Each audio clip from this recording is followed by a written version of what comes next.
Okay, having talked about zero vector, we will continue our discussion on the unit vector, right? So let us try to see what a unit vector is, right? So we're going to talk about unit vector.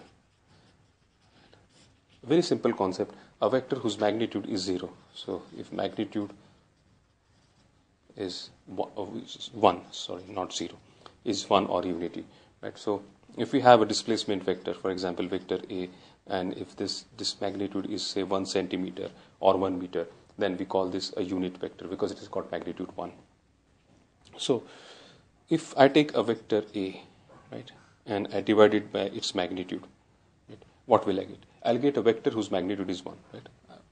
I have a vector A which will have some magnitudes 5, 7, 10 or whatever, and if I divide it by its magnitude, I'll get a vector which is a unit vector because it will have the direction of this particular vector, but its magnitude will become 1, and this is represented by A hat, right? So I put a hat over A, that represents a unit vector, right?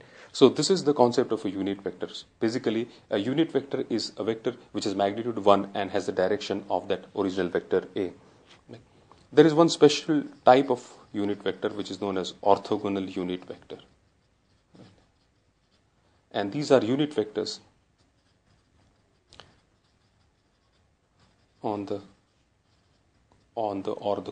of the coordinate axis. Instead of on, I should write off the coordinate axis. For example, if I have y-axis, x-axis, and z-axis, now I can take a vector on this which has got magnitude 1. Right? This is known as the orthogonal unit vector of the x-axis, and it is represented by I hat. Right? Similarly, on the y-axis, I can take a unit vector. Right? This has magnitude 1, say for example. This is the orthogonal unit vector of y-axis, and it is represented by j. Similarly, over here you will have k. So I, j, and k. These are unit vectors on the. This is on the x-axis, this is on the y-axis, and this is on the z-axis. Right?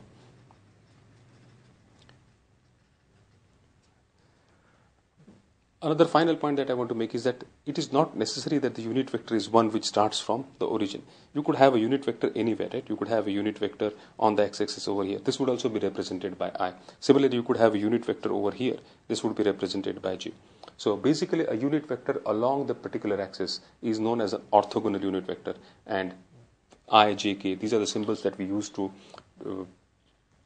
describe orthogonal unit vectors. When we discuss resolution of vectors, when particularly about rectangular components of vector, we will make use of these particular orthogonal unit vectors. I think with this, I have completed the explanation on zero vector or null vector and the unit vector. In the next video, we will talk about rectangular components of vector in a plane. Thank you.